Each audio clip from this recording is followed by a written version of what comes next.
We all know that kart racing game. It's great. We don't need to show it to you. But what if you can blast through and race on a whole nother level? What if you could warp across different dimensions, fully customize and build out your machine, and compete head-to-head across different platforms? Or what if you want to roam around on the open road?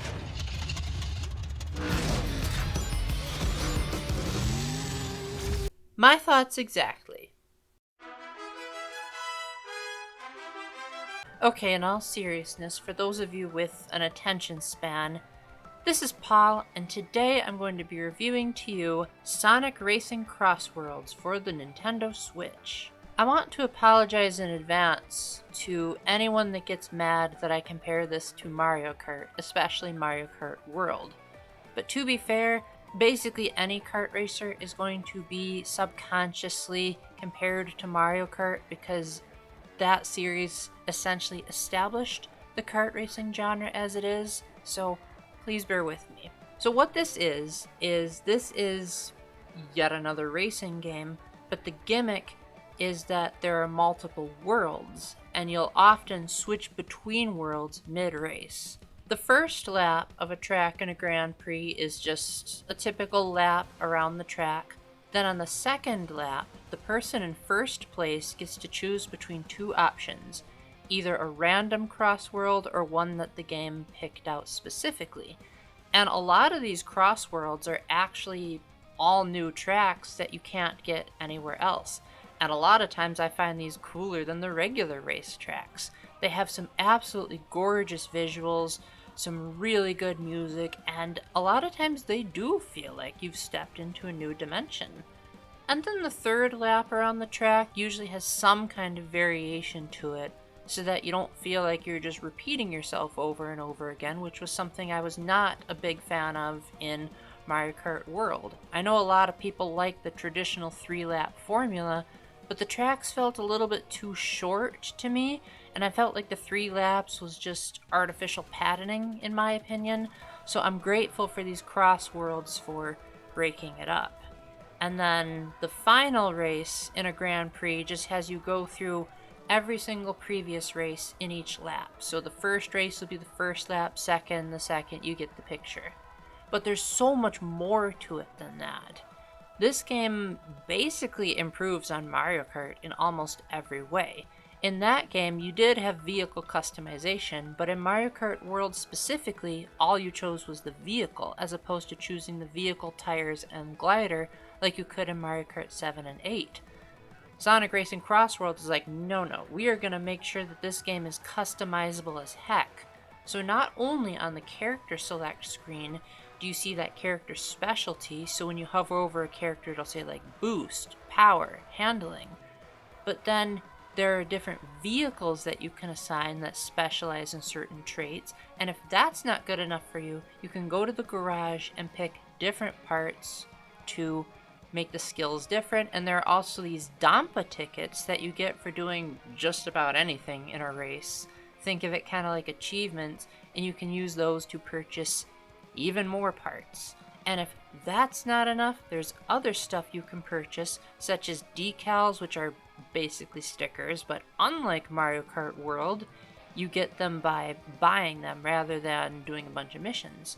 And you can have multiple decals, so you don't have to just pick one. You can resize them, and you can put them basically anywhere on your cart. So there's way more of a likelihood that people will actually be able to see them. You can also customize the sound of your horn, the paint job, even the aura. Some of these cost quite a lot of Dampa tickets, but there's another use for those tickets just in case you're the type that doesn't like customization, or the parts that you have to purchase just don't do it for you statistics wise. So already the issue of hidden stats that Mario Kart has been notorious for is completely gone, and you have so much more control of how much freedom you have within the race. Another way that the game allows you to customize your playstyle is by using gadgets. Essentially, these are kind of like the badges in the Paper Mario series. You can equip a badge to increase the amount of rings that you can pick up, prevent yourself from losing rings when you bump into a wall, further increase a certain stat, like in my case, increasing handling, which is my favorite statistic in a racing game, and so much more. The more powerful the gadget, the more spaces it'll take up. And as you complete races, you unlock more and more spaces in your gadget plate so that eventually you can have up to 6. And you can also pick various different layouts. So for example, you could have set A that has a certain amount of gadgets, set B that has another, and you can select them between races. So maybe there's a race where you need better handling. Maybe there's another where you bump into the walls. I wish that you could customize your layout mid-race, but I guess that's what the different slots are for, so that you can pre-select them. And as if that wasn't enough customization, this game actually has an options menu. Not the lousy bare bones options that Mario Kart World gets you. I mean just about anything that you can think of is toggleable. There's options to mix and match the sound, so if you want to turn off the voices, if you want to turn down the sounds and just listen to the music, you can do that. Why didn't Mario Kart World let you do that? Then again, Nintendo games typically aren't good at providing options, so here's another area where Sega does what Nintendo don't. You can adjust various parameters if, for example, you have disabilities or you're struggling with games, such as having steering assist that makes it harder to fall off the course. There's trick assist, which for some reason, in order to perform tricks in the air, you have to flick the control stick or flick the controller for some bizarre reason. But this option lets you do that automatically. There's options to turn off various elements of the HUD and so on. And personally speaking, I love it when games have options, as I really love the ability to customize my play style and accommodate where maybe I have trouble. Like any game that has an auto accelerate option in a racing game, I'm going to be happy for, because I don't like just mindlessly holding down the A button just to make my cart move forward. So I am very grateful that Sega has provided so many ways to make it feel like this is my build and this is my way of playing. It almost makes me feel like I'm at Burger King if you think about it. Now that we've finished talking about the customization options, let's go into a bit of the mechanics in the actual racetracks. So the game heavily revolves around drifting when you go around corners, as to be expected in a kart racer. But one cool thing about this game that's a bit different than how Mario Kart does it is that it's pretty obvious when you've charged up a drift enough. You can choose to turn the HUD off if you want to, but the default option is to have a meter that fills up, and it'll say level 1, level 2, level 3, and then when that fills up you can perform a full drift. But if there are quick turns in succession, if you quickly drift again in the opposite direction, you won't lose your drift charge. You'll be able to still maintain it. So that helps you be able to still do high speeds in a zigzaggy course. To build up more speed, you have to collect rings as they're scattered around the track, and there are a lot of these. In Mario Kart World, you can only hold 20 coins at a time, but rings? I believe the default amount is like 100, and with gadgets you can increase it to even more. And when you're about to stop by the item boxes, a lot of times you have the option to ignore the items altogether and just go for the rings. So there's more strategy in how you approach them. Do you want to just keep collecting rings to increase your top speed, or do you want to have items to protect yourself or attack other players? Speaking of items, they work very similar to how they work in Mario Kart, even down to the fact that there are double item boxes and you can carry 2 items at once. A lot of these are functionally very similar to Mario Kart items, but have their own sonic flair to them. Like for example, the bullet bill is transformed into the drill wisp. And some of these seem a bit counterintuitive at first. For example, when I first got the magnet, I thought that this was a way of drawing in the rings, because rings are made of metal. But it's actually an item that you can toss ahead or behind you, and then when it sticks in the course, it draws in other players closer to it. But thankfully, there is an instruction manual that you can read through that gives you all the tips, and it tells you what all the items are, and even has a visual display where the game plays each part of the tutorial for you. So there's a bit that teaches you about drifting, there's a bit that teaches you about acceleration, and that prevents the game from being bogged down by a bunch of tutorials. And I found that the item balancing was pretty nice. The game only has 12 racers as opposed to 24 in Mario Kart World, and that helps things feel quite a bit less chaotic. Like, you don't feel like you're constantly being bombarded by one thing after another, but at the same time, the computer players still put up just enough of a fight where it feels like you have to have a good amount of skill, but at the same time, it doesn't feel impossible to make a comeback, because even if you don't get the right items, if you strategically drive through the rings, the amount of speed that they get you will help you be able to catch up anyway. So usually when I lost a race, it felt like it was my own fault rather than being blindsided by an item. And I also feel like there's just more ways of dodging items in general, although the timing is a lot more strict. So you actually have to be strategic rather than just holding out a green shell behind you. There are also red rings scattered throughout each course, 5 to be precise. Technically, these don't really do a whole lot, besides if you recollect one in a subsequent race you get a lot of rings, but if you collect all the rings in a course you get extra Donpa tickets. And I guess some players just like the thrill of being able to have optional collectibles in a racetrack, so that encourages some replay value beyond just getting good. One neat thing that the game does to offset difficulty is that you typically have one character that's your rival. Usually you have the choice of which difficulty to make your rival, and if you keep losing, you have the option to lower the difficulty even further. And that rival will be by far the most advanced computer player. The others you typically don't have to worry about too much, as it's usually relatively easy to bypass them if you collect enough rings and drift properly.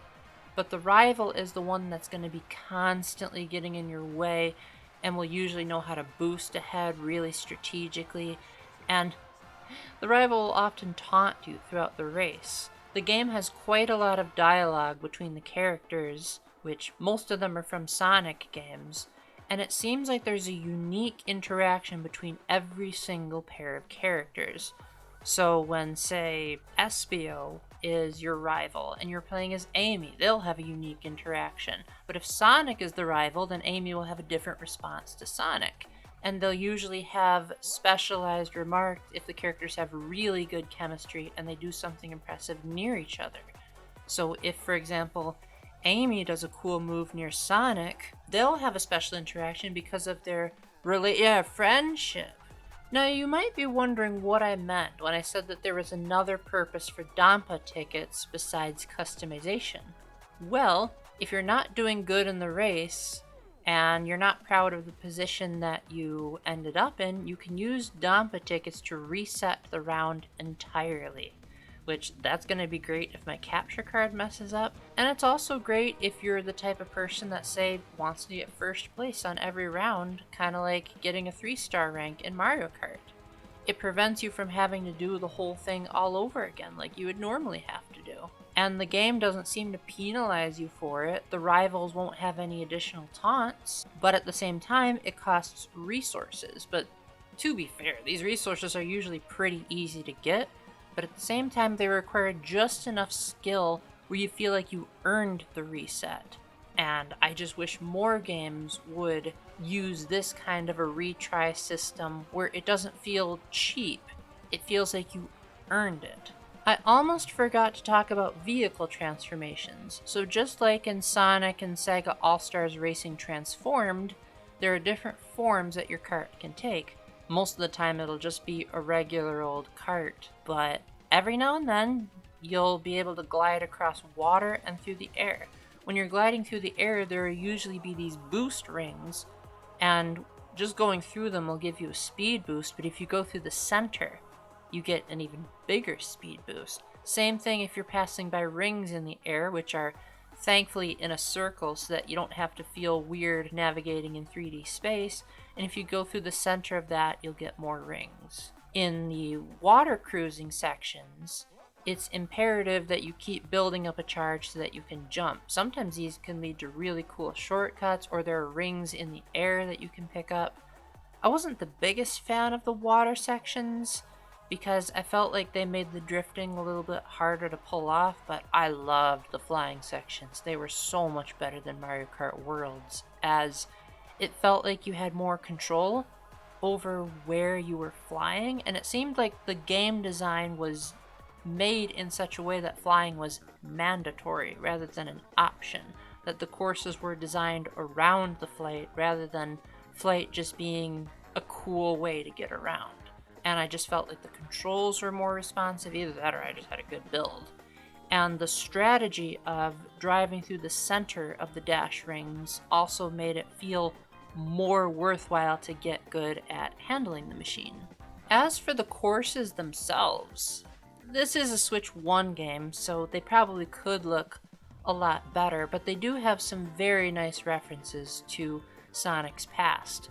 Pretty much all of them are from the Sonic Adventure and Beyond era, so I couldn't really see anything that resembled the Genesis or Sonic Mania days, but if you are a fan of modern Sonic, there are some pretty cool references, especially in that Secret Cup, which I will not spoil. There really weren't any tracks that I disliked. There were some that I didn't quite get the references to because I haven't played that many 3D Sonics.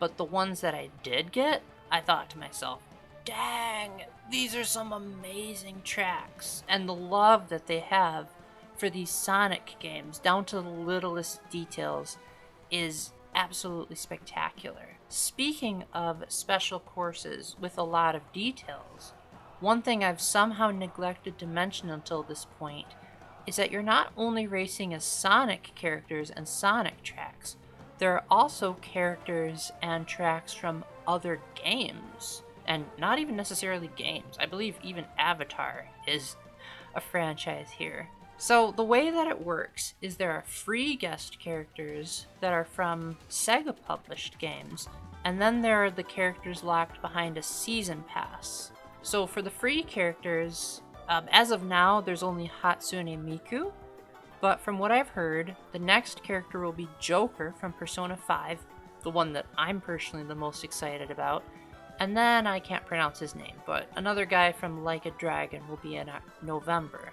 And these characters will come with more music to add to the jukebox that you can just attach to any track that you want, as well as a vehicle that is based on that character. Heck, even if you haven't unlocked the character yet, just hovering over him or her on the character select screen will play certain music from that character's franchise. So for example, when I hovered over Joker, it played Wake Up, Get Out There from Persona 5's title screen. And even though I was a bit disappointed that there's no special tracks for these free DLC characters, I'm at the very least happy enough that I get the opportunity to show off my Joker love when I eventually capture more footage for my end of the year video. Thankfully, for the characters that you pay for, you do indeed get a special track. So you would get a Minecraft world for Alex and Steve, a Bikini Bottom world for SpongeBob and Patrick, Wily Castle for Mega Man and Proto Man. The other franchises I'm not quite as familiar with, but at the same time, I've also heard that there's even more than just those characters. Like, there are DLC packs for more Sonic characters, like Werehog Sonic and characters from the Sonic Prime show. So there are so many characters and courses that you can get.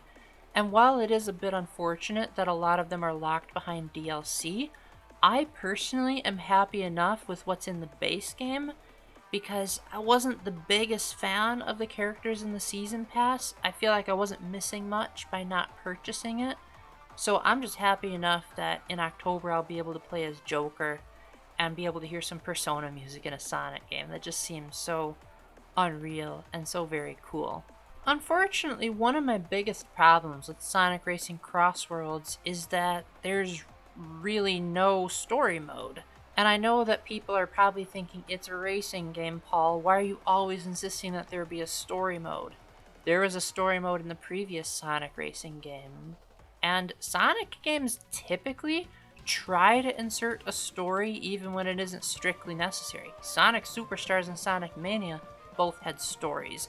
They might have been simple, but they provided some motivation. This is just go ahead and race. And I know that for some people that's good enough because the racetracks are so well designed and the core racing is so smooth. But for me personally, I like being able to have an objective to work toward, and just simply completing all the cups, I don't know, it felt a little bit anticlimactic to me. There is a race park that has a couple of specialized races that you can do, such as ones where you're playing in teams like Team Sonic Racing, where bumping into your teammates actually has a benefit. But I found that those weren't very fun playing in single player, and as far as I'm aware, you also can't play those in online mode. But I feel like if I did have people to test them out with, it would be so much fun to be able to laugh and shout with friends, to be able to coordinate what you're supposed to do. And you can even make custom rules if you don't like what the game has to offer you. The game does have an online mode, which I believe is meant to be the replacement for the story mode. I tried this once during the open network test, and I even have a tag to be able to prove that I did it, as well as some special decals. And it ran flawlessly, as far as I could tell, and it even allows you to race with players on other platforms. And I even came in first place the very first time I did an online race. My team ended up losing because it was a team-based effort, but my particular kart crossed the finish line first. So I felt very proud of that, because I'm typically very bad at games that are online that you play with random players. Hence why I prefer to play local multiplayer with friends or against computer opponents. But at least it seems like the online is solid, and I don't think it relies on peer-to-peer connection like Nintendo's games do, so I would imagine that the dedicated servers are to thank for my very smooth experience. Unfortunately, Grand Prix, time trials, race park, and online are really the only modes you get. There is a friendship mode where you can give each character Dampa tickets in exchange for certain rewards. This felt a bit anticlimactic, as I would have preferred something more like the supports in the Fire Emblem games, or maybe like having more interactions with the characters outside of the races, or maybe they like talk about their favorite courses. And maybe that's the case if you go further in the game, but it seemed like the amount of Dampa tickets you needed to give just kept increasing, so after the second tier I just said, this seems like it's a bit of an afterthought. But besides my nitpicks about there being no overall objective, I think Sonic Racing Crossworlds is absolutely phenomenal. Sure, it took some getting used to because I had been playing Mario Kart for so long that I had to adjust to the new mechanics, but once I stopped and thought about the experience as a whole, just about everything was better than Mario Kart. It allowed for more customization. The courses in general seemed to be a lot cooler and more memorable and have more fan service. There were characters from other games, and sometimes not even games, more like TV shows, which even Smash Brothers hasn't really done that. And it just seemed like it was going out of its way to try to say, for once, Mario Kart is not going to be the king of the racing genre. We are going to actually put in some serious work to try to give Nintendo some competition. The fact that there's an options menu is so very welcoming. There's an in-game soundtrack player. Again, Mario Kart World, what's taking you so long? And really, if I had to be fair to Mario Kart, the only things I can think of that were better is, as much as I was disappointed by the open world, at the same time, it gave me more to do than just racing, so that was pretty cool. And I do think the music in Mario Kart is a lot better because Sonic is usually a lot more electronic and rockish, which is not really to my tastes. But at the same time, there's also a lot more lyrical pieces in this game, so it feels like more effort was made to make fun-sounding songs that people actually sang. Sonic games typically have really good lyric pieces. Heck, one of my favorite Sonic songs is Escape from the City from Sonic Adventure 2.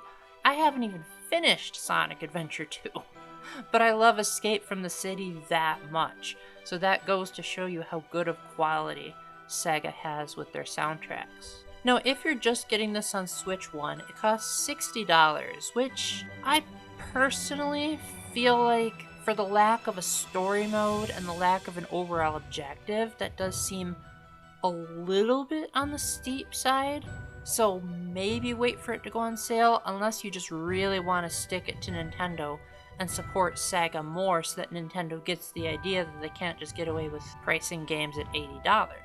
There's also a heck of a lot of DLC, and while I haven't personally checked the prices of a lot of them, I don't really feel like I'd want to spend that kind of money for characters that I'm not even the biggest fan of. I feel like the stuff that I'm getting for free is more than worth it. Now, there is going to be a Switch 2 version somewhere along the line. If you already have the Switch 1 version, you can pay a tiny fee for an upgrade. I think it's like $10 from what I heard. And eventually there will be a physical version of the Switch 2 version, which is going to be completely on the card. So yay for Sega backtracking on that. So if you were disappointed by the resolution and performance, hopefully the Switch 2 version will live up to the hype and will not follow the Hogwarts Legacy approach where it improves the game in some areas and then is a step back in others. I'm really glad that Sega seems to have learned from their mistakes with Sonic X Shadow Generations and actually offers an upgrade pack. So overall, I'm very happy that I rented Sonic Racing Crossworlds. As much fun as I had, I beat it in one sitting, and I just feel like for a $60 game, that's a little bit unacceptable. I think something like $30 or $40 is probably more reasonable, but it was such a good rental, and it was so much fun to see all of the wonderful worlds and the callbacks and the customization, and knowing that Joker will eventually join the game, that it was a one sitting that I was having so much fun with and will more than likely be on my best games of the year list. So whether you rent it, whether you get it on sale, or whether you just decide to spend the whole $60, I think you're going to have an absolute blast with this game. So with that, thank you very much for watching, my friends. Let me know down in the comments if you have any questions. And until the next time, remember to keep the faith, stay epic, and God bless. Bye!